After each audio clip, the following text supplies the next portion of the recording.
এতিয়া মোৰ কাষত কোন থাকিব? মই আছো উৎপল, আৰু মই সদায় থাকিম তোমাৰ লগত। কিয় আহিছা তুমি ইয়ালৈ? কি লাগে তোমাক? তোমাৰ লগত মোৰ কোনো সম্পৰ্ক নাই।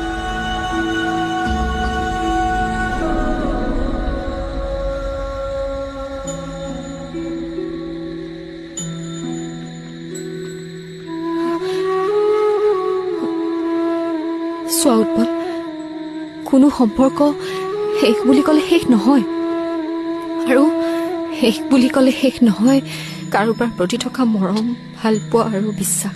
এতিয়া সেইবোৰ কৈ একো লাভ নাই। মোৰ মাৰ হত্যাকাৰী তোমালোকক কোনোদিনেই ক্ষমা কৰিব নোৱাৰো।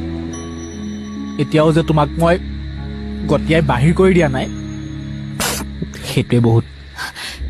তেতিয়াহ'লে কি চাই আছা উৎপল? বাহিৰ